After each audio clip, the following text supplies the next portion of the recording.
VTV news Gujarati સમાચારોમાં હું છું આપની સાથે વિની। મહત્વના સમાચાર પર નજર કરીશું। અરવલ્લીમાં મુખ્યમંત્રી ભૂપેન્દ્ર પટેલનું હેલિકોપ્ટર બંધ થઈ ગયું। હેલિકોપ્ટરમાં ખામી સર્જાતા ટેકનિકલ ટીમ સ્થળ પર પહોંચી ગઈ અને બાયડમાં કાર્યક્રમ પછી મુખ્યમંત્રી હેલિકોપ્ટર દ્વારા સાબરકાંઠા જવાના હતા અને હેલિકોપ્ટરમાં ખામી સર્જાતા મુખ્યમંત્રી કારમાં સાબરકાંઠા બાય રોડ જવા રવાના થયા અને ટેકનિકલ ટીમે હેલિકોપ્ટરમાં રિપેરિંગ શરૂ કર્યું છે।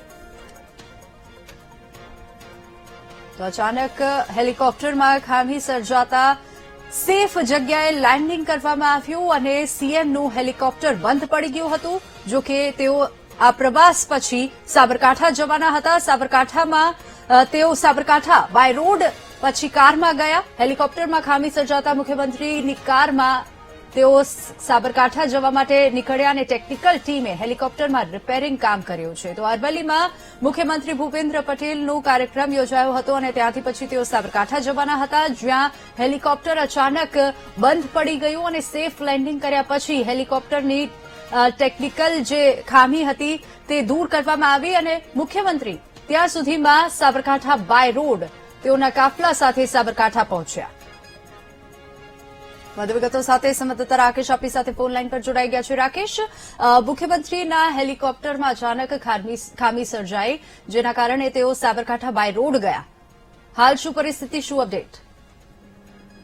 જી ચોક્કસથી વિની, અરવલ્લી જિલ્લામાં આજે મુખ્યમંત્રી પોતે જે ગ્રામ પંચાયત અને જિલ્લા પંચાયતની જે ચૂંટણીના લઈને અહીંયા પહોંચ્યા હતા, બાયડ ખાતે કાર્યક્રમ માટે પહોંચ્યા હતા, ત્યારે તેનો જે હેલિકોપ્ટર છે તે હેલિકોપ્ટર જે બાયડ અને ધનસુરા રોડ ઉપર એક ત્યાં જે હેલિપેડ આવેલું છે તે હેલિપેડ ઉપર ઉતરાણ કરવા આવેલું। ત્યારબાદ તે જે સભા હતી, સભા બાદ ફરી હિંમતનગર જવા માટે રવાના થયા હતા અને ત્યાં પહોંચ્યા હતા। ત્યાં હેલિપેડ ખાતે પહોંચતા જે હેલિકોપ્ટર છે તે હેલિકોપ્ટરમાં ટેકનિકલ ખામી સર્જાઈ હતી ને તેના કારણે તેમને બાય રોડ હિંમતનગર ખાતે સભામાં જવું પડ્યું।